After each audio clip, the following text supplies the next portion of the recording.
ಕಟೀಲು ಶ್ರೀ ದುರ್ಗಾ ಪರಮೇಶ್ವರಿ ದೇವಸ್ಥಾನದಲ್ಲಿ ಬ್ರಹ್ಮಕಲಶೋತ್ಸವ ಸಂಭ್ರಮ ಮುಗಿಲು ಮುಟ್ಟಿದ್ದು ಹಲವಾರು ಗಣ್ಯಾತಿ ಗಣ್ಯರು ಕ್ಷೇತ್ರಕ್ಕೆ ಆಗಮಿಸಿ ದೇವಿಯ ಆಶೀರ್ವಾದ ಬೇಡುವುದರ ಜೊತೆಗೆ ದೇವಿಯ ಕ್ಷೇತ್ರದ ಕೆಲಸ ಕಾರ್ಯದಲ್ಲಿ ತಮ್ಮನ್ನು ತಾವು ತೊಡಗಿಸಿಕೊಂಡಿದ್ದಾರೆ.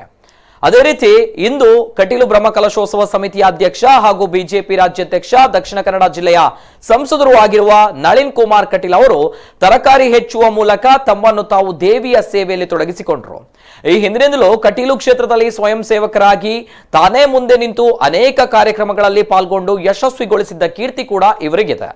ಇದೀಗ ಈ ಬಾರಿಯ ಬ್ರಹ್ಮಕಲಶೋತ್ಸವದಲ್ಲಿ ಇತರ ಸ್ವಯಂ ಸೇವಕರಂತೆ ತಾವು ಕೂಡ ಸರತಿ ಸಾಲಿನಲ್ಲಿ ಕುಳಿತು ಅನ್ನ ಪ್ರಸಾದಕ್ಕೆ ಬೇಕಾಗುವ ತರಕಾರಿಯನ್ನು ಹೆಚ್ಚುವ ಮೂಲಕ ತಾವು ಕೂಡ ಸಾಮಾನ್ಯರಲ್ಲಿ ಸಾಮಾನ್ಯ ದೇವಿಯ ಭಕ್ತ ಅನ್ನೋದನ್ನು ತುಳುನಾಡಿನ ಜನರಿಗೆ ಮತ್ತೊಮ್ಮೆ ತೋರಿಸಿಕೊಟ್ರು.